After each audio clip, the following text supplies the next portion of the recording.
Olá a todos, sejam muito bem-vindos a mais um vídeo do canal do Instituto do Movimento da Tradição Teonomista Reformada Brasileira.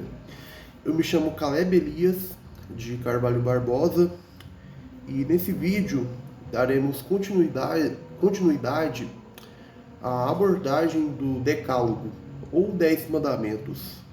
E nesse vídeo iremos abordar o sexto mandamento, que é não matarás. Pois bem, dentro da perspectiva teonômica, essa proibição não se limita apenas ao ato físico de tirar uma vida, mas envolve uma compreensão mais ampla da santidade da vida, da justiça divina e da aplicação correta da lei de Deus, tanto no contexto pessoal quanto no civil. Bom, o sexto mandamento reflete a dignidade e a santidade da vida humana, criada à imagem de Deus. Gênesis 1:27. A vida é um direito definido e concedido pela lei de Deus, e que por ser um direito definido e concedido pela lei de Deus, deve ser preservada e protegida. Isso implica que qualquer ação que destrua, degrada ou faça perecer a vida humana é uma violação direta desse mandamento. No pensamento teonômico, a vida humana é considerada um direito inviolável porque criada à imagem de Deus, imago Dei. Esse conceito central tem que ser enfatizado repetidamente. A imago Dei não é apenas uma característica moral ou espiritual. Ela confere à vida humana um valor inerente que deve ser reconhecido e protegido. O ato de criar vida é uma prerrogativa divina. E qualquer tentativa de destruir a vida humana sem um motivo legítimo ou causa justa é uma afronta direta ao Criador. A santidade da vida é o fundamento da lei de Deus, uma vez que a lei não pode ser separada do valor que Deus atribui à vida humana. A transgressão da vida, seja por homicídio, aborto ou qualquer outra forma de violência, é uma violação da ordem moral estabelecida por Deus.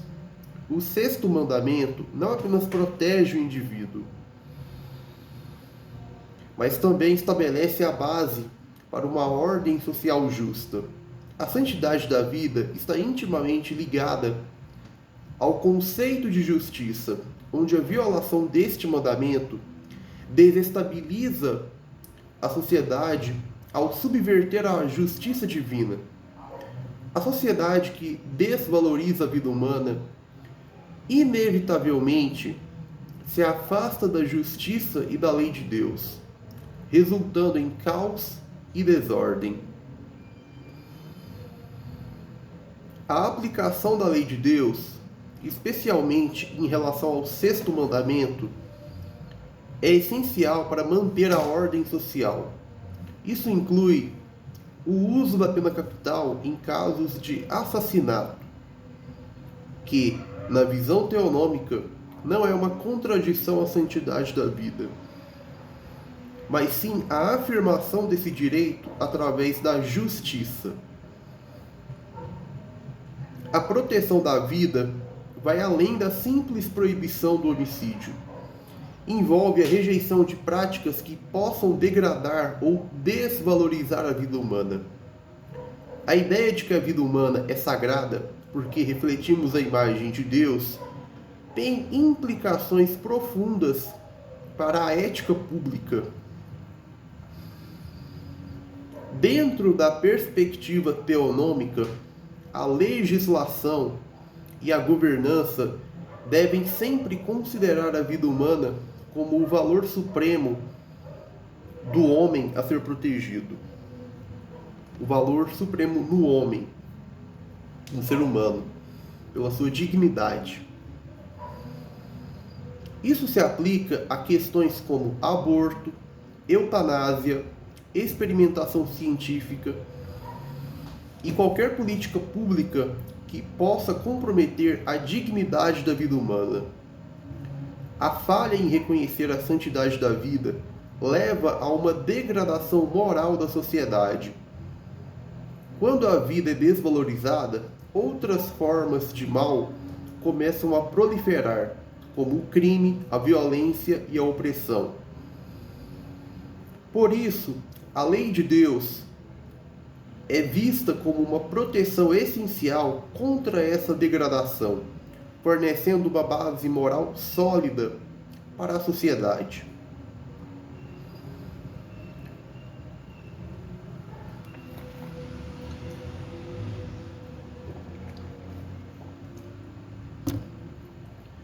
A santidade da vida é a base para a verdadeira justiça e paz.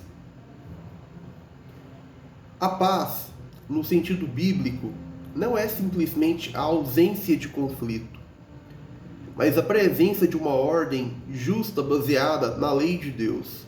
A proteção da vida é central para essa ordem. E a lei de Deus oferece as diretrizes necessárias para garantir que a vida seja honrada e preservada em todas as esferas da sociedade. Do ponto de vista teonômico, a aplicação da pena capital em casos de homicídio deliberado é uma expressão da justiça de Deus. Gênesis capítulo 9, verso 6, declara o seguinte: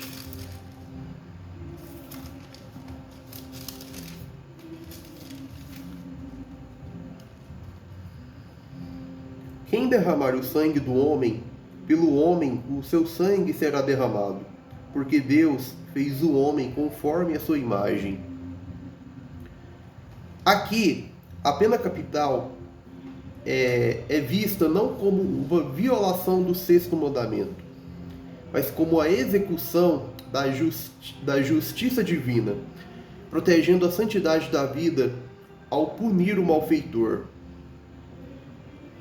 Dentro da teonomia, a pena capital não é vista apenas como uma medida punitiva, mas como uma afirmação clara da justiça de Deus. A aplicação da pena capital em casos de crimes graves, como o homicídio, é uma expressão direta da santidade da lei divina. A pena capital demonstra que a vida humana é tão sagrada que a única resposta adequada à sua violação injusta é a própria vida do ofensor.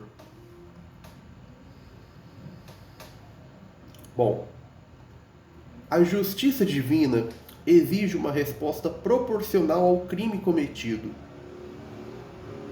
Quando alguém tira a vida de outro ser humano, ele não apenas comete um crime contra a vítima, mas contra Deus, que criou a vida e a decretou como sagrada. A pena capital, nesse sentido, é um reflexo da justiça retributiva de Deus, que requer uma equivalência entre o crime e a punição.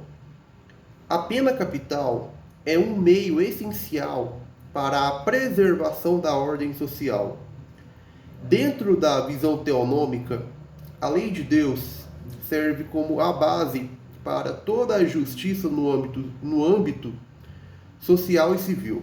Quando a lei é violada, especialmente em casos de assassinato, a aplicação da pena capital é um meio de proteger a sociedade da desordem e do caos.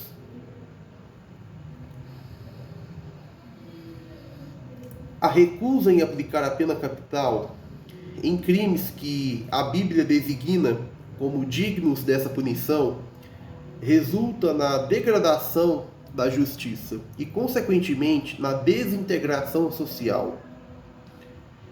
Sem uma resposta firme ao pecado e ao crime, a sociedade se torna permissiva, permitindo que o mal prospere sem controle.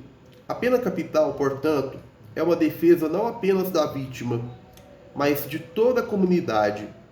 É preciso destacar o caráter pedagógico da lei de Deus, inclusive na aplicação da pena capital. As penalidades prescritas na lei, incluindo a pena capital, têm um propósito educacional, ensinando à sociedade a seriedade do pecado e a necessidade de justiça. A aplicação da pena capital serve como um aviso solene de que Deus não tolera o mal e que a justiça deve ser mantida a todo custo. A pena capital é uma demonstração pública do compromisso da sociedade com a lei de Deus. Ao aplicar a pena máxima aos crimes mais graves, a comunidade reafirma sua lealdade à ordem moral estabelecida por Deus. Isso também tem um efeito dissuasivo, desencorajando outros potenciais transgressores ao mostrar que a justiça será cumprida de acordo com os padrões divinos. Na concepção teonômica, o magistrado civil é visto como um servo de Deus, responsável por aplicar a justiça divina na esfera pública. O magistrado não atua por sua própria autoridade, mas como ministro de Deus, com a responsabilidade de punir o mal e recompensar o bem.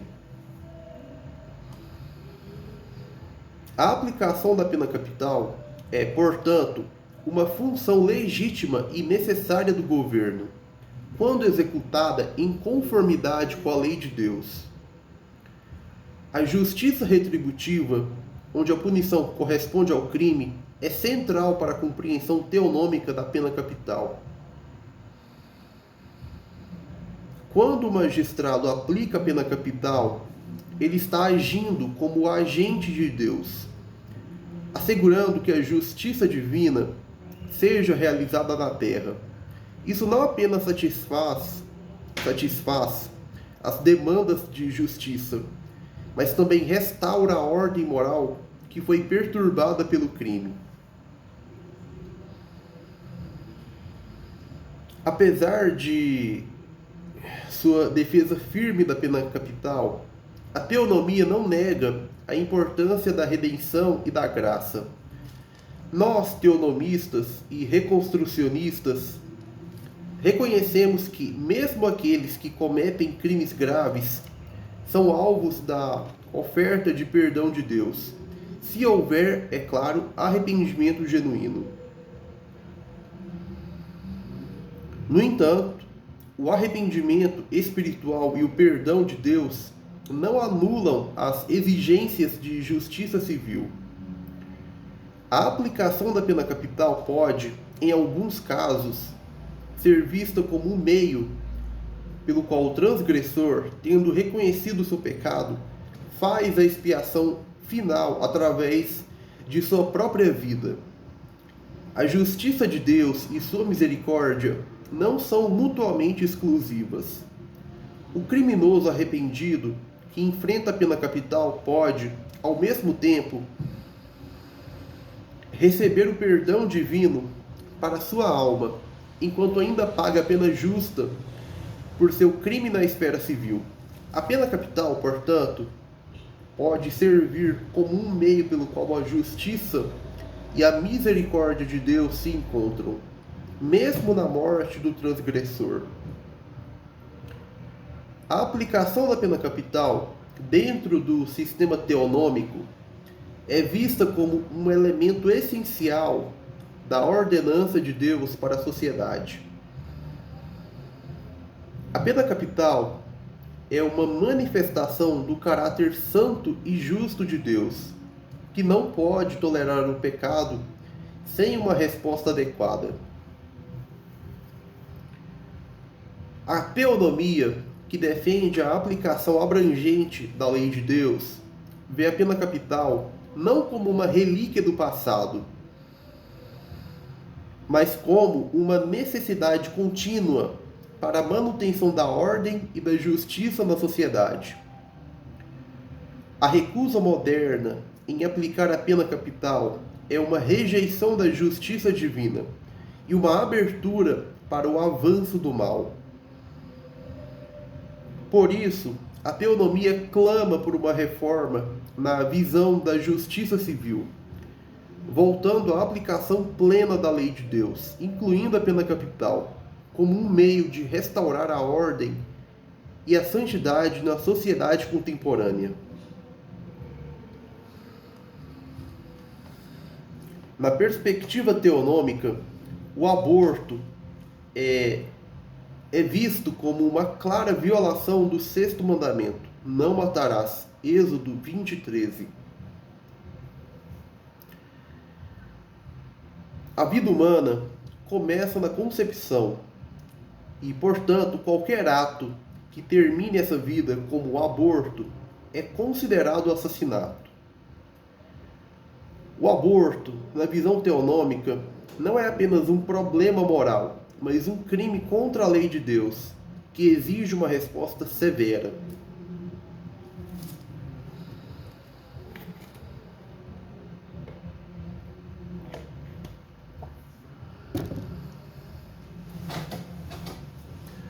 O aborto reflete uma cultura de morte que rejeita a santidade da vida estabelecida por Deus. A aceitação do aborto é um sinal de uma sociedade que se afastou dos padrões divinos e que, ao permitir tal ato, está em rebelião direta contra a autoridade de Deus. Para a teonomia, o aborto é mais do que uma escolha pessoal, é um ato de assassinato que deve ser tratado como tal, com todas as implicações legais e morais. A Bíblia deixa claro que Deus considera a vida humana como sagrada desde a concepção. Em Gênesis 9:6, Deus estabelece a santidade da vida ao declarar que quem derramar o sangue do homem, pelo homem se derramará o seu sangue, porque Deus fez o homem à sua imagem. Esta passagem reflete o valor que Deus coloca na vida humana, desde o seu início no ventre até a sua conclusão natural. Na visão teonômica, o assassinato é um crime capital, o que significa que a pena adequada para tal crime é a morte do assassino, conforme prescrito em Gênesis 9:6. A pena capital é necessária para manter a justiça divina e para preservar a ordem moral que Deus estabeleceu. Toda forma de assassinato, incluindo o aborto, é uma violação direta da lei de Deus, e a única resposta adequada é a aplicação da justiça retributiva, que exige a vida do transgressor. A evidência do pressuposto da Escritura de que a vida se inicia ainda na gestação e ventre da mãe é reforçado no texto de Êxodo 21, 22 a 25, que diz: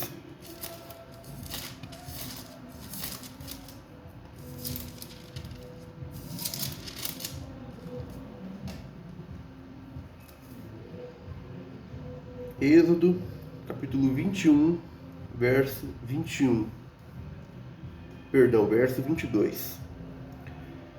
Se alguns homens pelejarem e ferirem uma mulher grávida e forem causa de que aborte, porém se não houver morte, certamente aquele que feriu será multado conforme o que lhe impuser o marido da mulher, e pagará diante dos juízes. Mas, se houver morte, então darás vida por vida, olho por olho, dente por dente, mão por mão, pé por pé, queimadura por queimadura, ferida por ferida, golpe por golpe. Êxodo 21, 22 a 25. Bom, esse texto fala de um caso de dano causado a uma mulher grávida durante uma briga entre dois homens.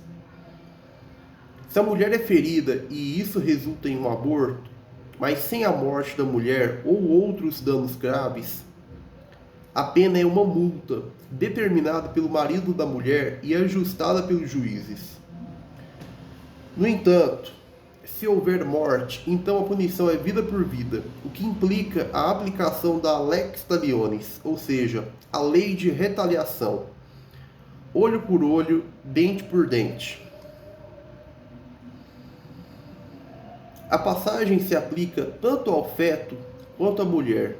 Assim, se a agressão resultar na morte do feto, a penalidade seria vida por vida, o que implica que o feto é possuidor de plena humanidade e, portanto, de vida, e que sua morte acarreta a pena capital. Bom, parte da dificuldade de alguns em interpretar esse texto decorre das diferenças na tradução do termo hebraico yatzah, que é traduzido como abort em algumas versões. No entanto, o termo yatzah pode significar sair ou nascer. Isso levou a algumas traduções e interpretações a sugerirem que o texto se refere a um nascimento prematuro em vez de um aborto no sentido moderno da palavra. Se o feto nasce prematuramente, mas sem danos adicionais, a punição é uma multa. Mas se houver dano, seja ao feto ou à mãe, então aplica-se a lex talionis. A lei talionis, ou lei de retaliação, era uma forma comum de justiça no mundo antigo, significando que a pena deveria ser proporcional ao dano causado. Em Êxodo 21, 23 a 25, o princípio de vida por vida é expresso juntamente com olho por olho. E outras formas de compensação proporcional para diferentes tipos de ferimentos. Essa regra assegurava que o castigo fosse proporcional ao crime. A frase vida por vida indica a aplicação da justiça proporcional em casos de morte. Se alguém morrer como resultado da agressão, seja o feto ou a mãe, a punição é a vida do agressor. Ou melhor, é a morte do agressor. A punição é a morte do agressor. A chave é que o texto sublinha a seriedade do dano causado, seja ele a perda da vida da mãe ou do feto. O texto de Êxodo 21, 22 a 25 é uma evidência de que a vida no ventre é valiosa e digna de proteção legal severa. Mesmo que o texto seja ambíguo em relação a quem especificamente se refere a vida por vida, ele reflete uma visão bíblica da proteção desde a concepção, alinhando-se com a ideia de que o aborto intencional deve ser considerado homicídio e punido conforme a justiça bíblica.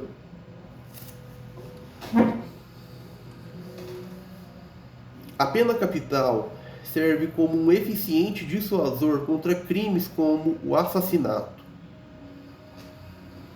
A aplicação consistente da pena capital demonstra o compromisso da sociedade com a lei de Deus e a seriedade com que trata a vida humana. A sociedade que não aplica a pena capital para o assassinato está, na visão teonômica, em rebelião contra a ordem divina e permite que o mal prospere sem a devida punição. A aceitação do aborto é parte de uma rejeição mais ampla da lei de Deus pela sociedade moderna. A legalização e a normalização do aborto refletem uma cultura que se distanciou dos princípios bíblicos e que, ao fazer isso, abraçou a morte em vez da vida.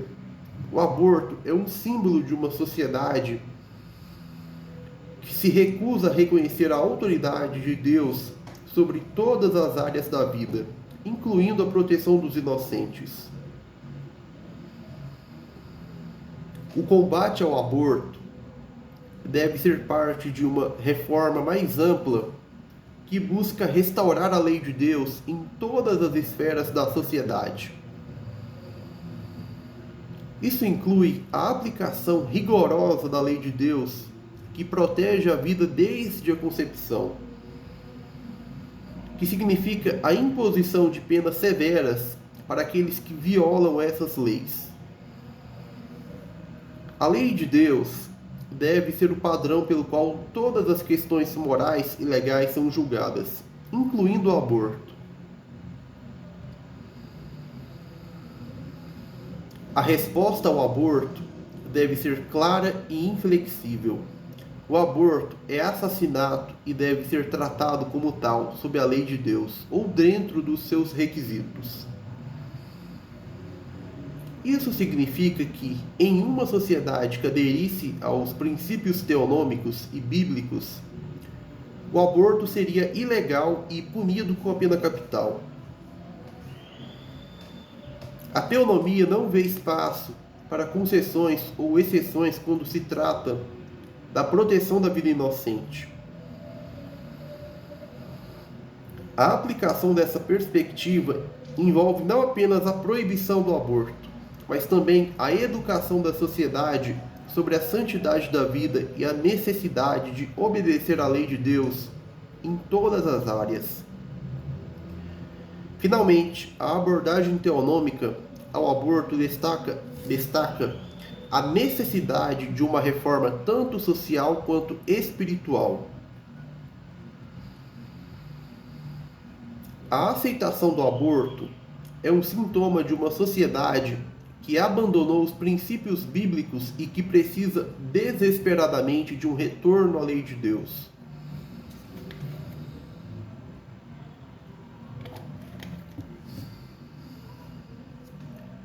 A restauração da justiça divina, incluindo a aplicação da pena capital para o aborto, é parte de uma reforma mais ampla que busca realinhar a sociedade com a vontade de Deus. Essa reforma não é apenas legal, mas também espiritual, pois envolve a evangelização e a discipulação das nações para que reconheçam a soberania de Deus sobre todas as áreas da vida, incluindo a proteção da vida no ventre. A teonomia, portanto, vê a luta contra o aborto como parte de uma missão maior de estabelecer o reino de Deus na terra, onde sua lei é honrada e sua justiça é cumprida ou aplicada. A vida só pode ser tirada nos termos de Deus ou segundo os requisitos da sua palavra-lei. Alguém pode matar ou tirar a vida do outro tão somente para exercer o meio de legítima defesa definido e ordenado pela lei de Deus.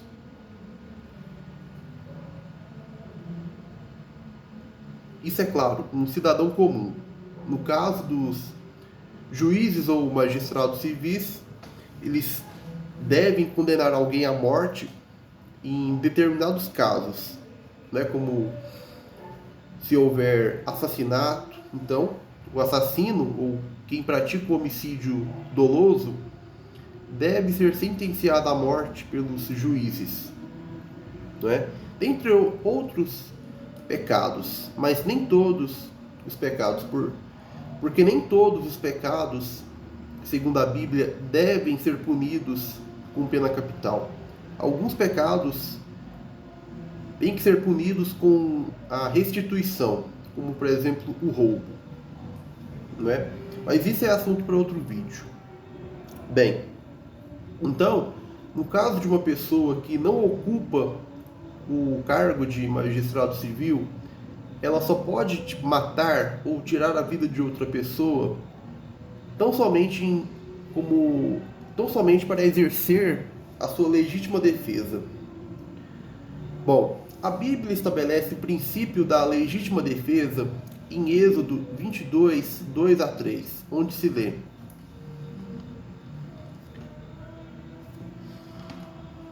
Se o ladrão for achado a minar e for ferido e morrer, o que o feriu não será culpado do sangue.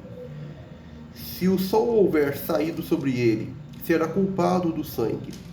O ladrão fará restituição total, e se não tiver com que pagar, será vendido por seu furto. Bem, esta passagem afirma que, em situações onde a vida ou propriedade de uma pessoa está sob ameaça, essa pessoa tem o direito de se defender, mesmo que isso resulte na morte do agressor. Essa passagem é uma confirmação do direito definido e dado por Deus de defender a vida e a propriedade, refletindo a justiça de Deus em proteger o inocente e punir o culpado. Bem, a legítima defesa é uma extensão da ordem moral estabelecida por Deus. O princípio de não culpabilidade, quando se mata em legítima defesa, demonstra que a lei divina reconhece a necessidade de proteger a vida e os bens pessoais. Isso reforça a ideia de que a vida humana tem um valor imenso e a preservação dessa vida justifica o uso de força letal em circunstâncias extremas. A posse de armas é um meio legítimo para exercer a proteção da própria vida e da vida dos outros. O armamentismo, que é o direito de possuir e portar armas, é uma extensão do princípio bíblico de legítima defesa. A capacidade de defender a vida, a família e a propriedade é parte integrante do mandato dado por Deus ao homem, que inclui a responsabilidade de proteger e preservar aquilo que foi confiado a ele. O armamentismo não é apenas um direito, mas também um dever em uma sociedade que busca viver de acordo com os padrões bíblicos. A história bíblica, incluindo as instruções de Deus ao seu povo para estar preparado para a guerra e a defesa, como em Neemias 4, 17 ao 18, onde os trabalhadores reconstruindo Jerusalém carregavam espadas enquanto trabalhavam, legitima a posse e o uso de armas para proteger a vida e a liberdade. O armamento pessoal é uma salvaguarda contra a tirania e um meio de resistir ao mal. A defesa da vida é um direito inalienável que está diretamente ligado à imagem de Deus no ser humano. A lei de Deus não apenas permite, mas exige que os indivíduos tomem medidas para proteger suas vidas e as vidas daqueles sob sua responsabilidade. Isso inclui a defesa contra criminosos, como mencionado em Êxodo 22, e também pode ser estendido para incluir a defesa contra opressões externas, seja de outros indivíduos, grupos ou até mesmo de um governo tirânico.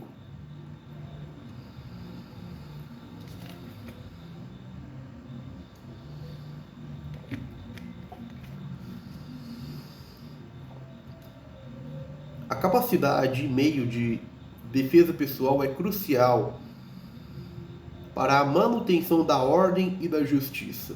Sem a habilidade de se defender, os indivíduos se tornam vulneráveis a ataques injustos e à tirania. Portanto, o armamentismo,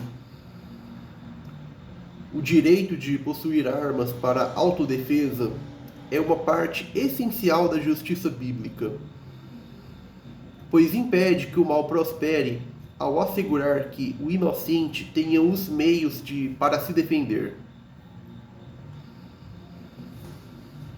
Embora o armamentismo pessoal seja defendido, a teonomia também reconhece o papel do Estado em proteger a vida e a propriedade dos seus cidadãos.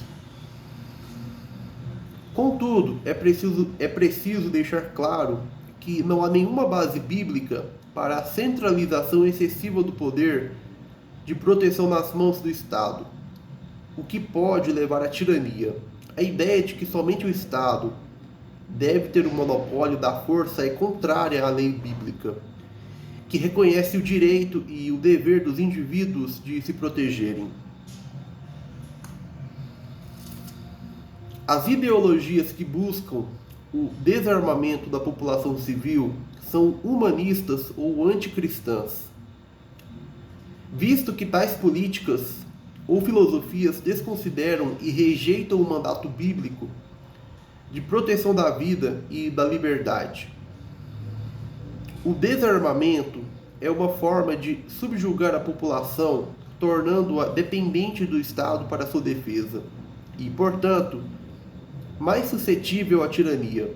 A posse de armas, portanto, não é apenas uma questão de segurança pessoal, mas também uma questão de liberdade e resistência contra o mal.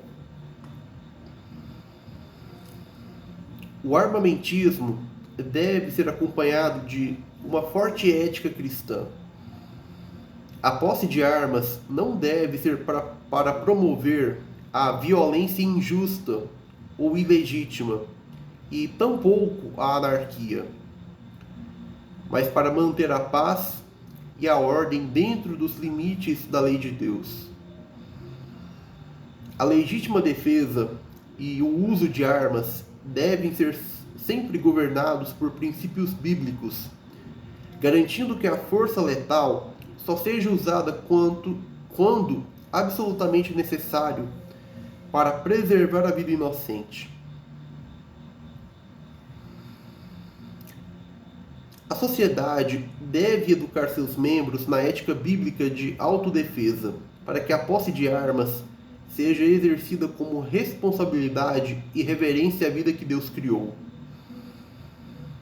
O armamentismo, assim, é defendido não apenas como um direito, mas como uma responsabilidade que deve ser levada a sério, com consciência e temor a Deus. A defesa da vida e da liberdade, através do armamentismo, é um princípio bíblico fundamentado na lei de Deus. A legítima defesa, como expressa em Êxodo 22:2, justifica o uso de força letal para proteger a vida e a propriedade. O armamentismo, portanto, é um meio legítimo e necessário de cumprir esse mandato divino, assegurando que o mal não prospere e que a justiça seja mantida na sociedade. A posse de armas, quando guiada pela lei de Deus, é uma expressão da responsabilidade dada por Deus ao homem para proteger a vida, a família e a comunidade. Em um mundo caído, onde o mal muitas vezes busca dominar, a defesa armada não é apenas permitida, mas uma extensão necessária da aplicação da justiça divina na terra. Bem, chegamos ao fim deste estudo sobre o sexto mandamento. Vimos como a lei de Deus protege a vida e estabelece requisitos claros para a sua preservação. Desde a condenação do aborto até a defesa legítima e a aplicação da justiça. Este mandamento nos lembra que a vida é sagrada e que temos a responsabilidade, como servos de Deus, de honrá-la e protegê-la dentro dos termos que ele estabeleceu. Que possamos aplicar esses princípios em nossas vidas diárias, reconhecendo o valor inestimável de cada vida humana criada à imagem de Deus. Se você gostou deste conteúdo, não se esqueça de curtir, compartilhar e se inscrever no canal para mais estudos como este. Que Deus te abençoe e abençoe a todos que verem este vídeo e até o nosso próximo encontro. Até mais.